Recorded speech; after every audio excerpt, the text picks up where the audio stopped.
Euro currency ends the day lower on a wider than usual range, the second widest range we've seen in the euro since August, taking us all the way down to 116.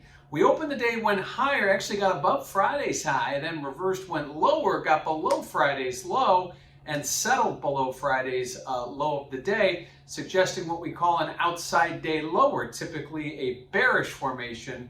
We'll have to wait and see. Clearly, there's a big event coming up later up on Thursday when the ECB meets. They're not expected to change policy, unlike their counterparts at the Bank of England and the Fed here in the US, where they are expected to shift to a more tighter, call it a more normal monetary policy. The ECB is still waiting for things to correct themselves and are going to wait and see how the dust settles. But at this point, we saw a big move lower down to 116, lowest we've been in a week. Right now, we're kind of waiting for that ACB meeting coming up on Thursday. It will be interesting to see if we get another push higher, maybe possibly some position squaring. We'll talk about that in a moment.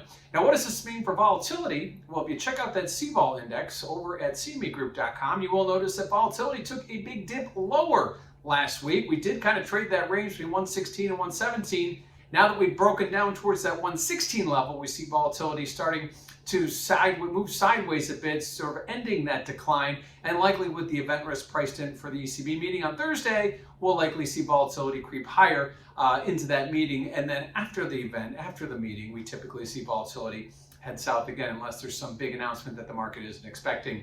That we'll have to wait and see on Thursday and Friday. Lastly, let's look at positioning. What are speculators doing? They are short covering. They're buying here, covering some of their shorts. Speculators are net short in the euro. And if you take a step back, there's a good reason why.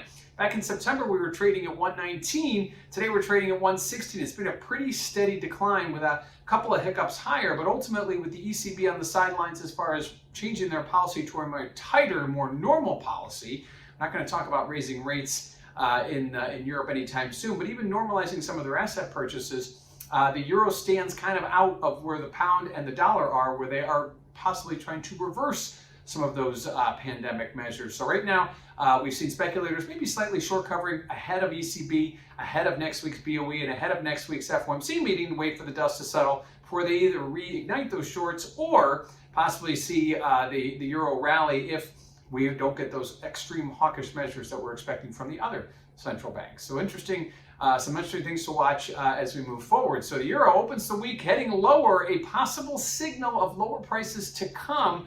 We got an ECB meeting on Thursday. That's going to put the stop on everything until we hear from the ECB president and their outlook. And that comes on Thursday, October 28th.